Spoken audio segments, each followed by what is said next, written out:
Welcome student. बच्चों, हम आपको एक्सप्लेन कर रहे थे एक स्टोरी अनोखा उत्सव।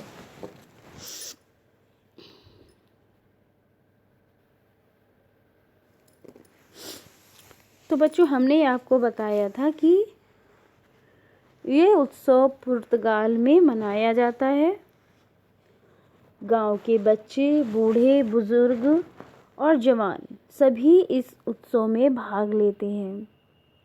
फूलों और पत्तियों से सड़क, घर, दरवाजे सब सजाए जाते हैं। यह एक अनोखा उत्सव है। इस उत्सव में फूलों की पंखुड़ियाँ एक दूसरे पर डालकर शांति का संदेश दिया जाता है।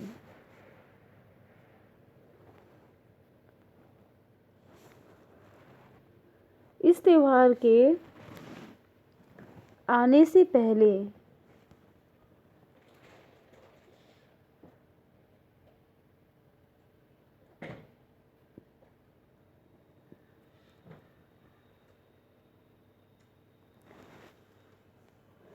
ट्रकों में तरह तरह के फूल पत्तियाँ भरकर लाई जाती हैं और उनको स्टोर किया जाता है।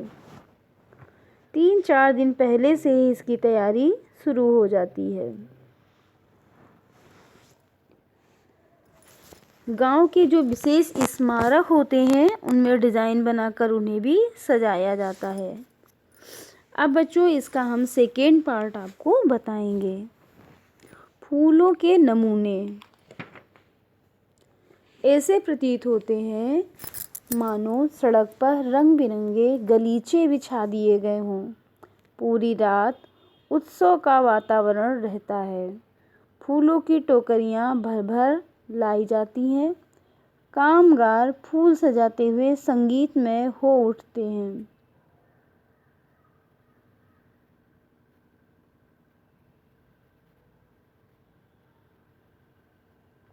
हर कोई काम की मस्ती में डूबा होता है।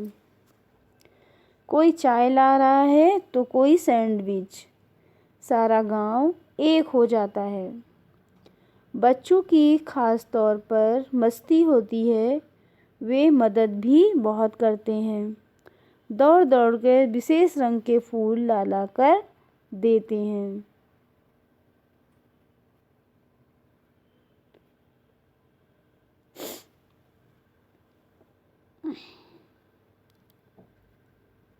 फूल लाकर पकड़ाना उनके लिए खेल जैसा होता है।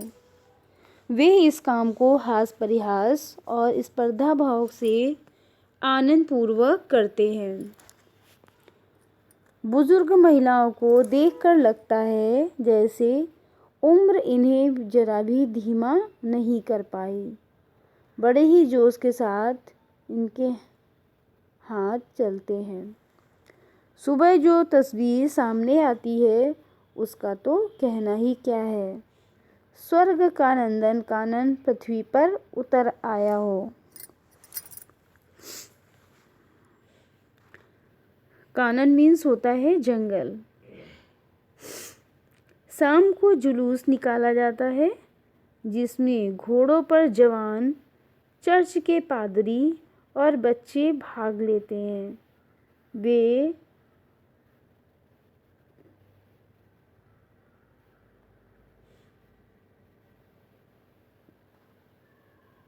उन फूलों को एक दूसरे पर उछालकर आनंदपूर्वक त्योहार मनाते हैं। वे फूल उछालते हुए विश्व भर में शांति बनी रहे प्रार्थना करते हैं। सड़क के किनारे लोग खड़े हाथ हिला हिलाकर सबका अभिवादन करते हैं।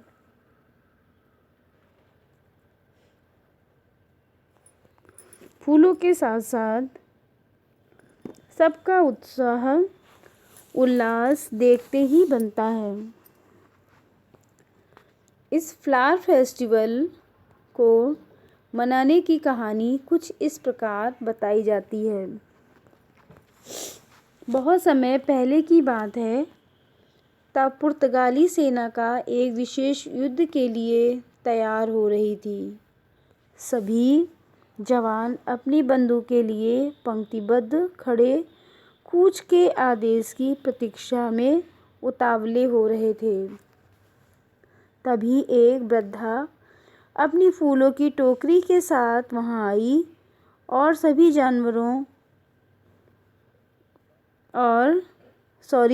जवानों की बंदूकों की नली में एक एक गुलाब का फूल यह कहकर डालने लगी कि हमें युद्ध नहीं, शांति चाहिए। कितना अच्छा विचार था उस बूढ़ी माँ का। बस तभी से इस दिन को फूलों के त्योहार के रूप में मनाया जाता है। इसे देखने हजारों लोग दूर दूर से आते हैं और विश्व शांति के लिए प्रार्थना करते हैं। ओके स्टूडेंट, तो सभी बच्चों ने देखा कि ये त्यौहार कितना अनोखा है। तो हमें भी लड़ाई या युद्ध जैसी भावना मन से निकालकर शांति का संदेश एक दूसरे को देना चाहिए और अपने मन में भी शांति का विचार रखना चाहिए। ओके स्टूडेंट, तो सभी बच्चे इस चैप्टर की इस पार्ट को रीड करेंगे और जो इसमें आपको शिक्षा मिलती है उसको अपने जीवन में ढालने की कोशिश करेंगे। Okay student.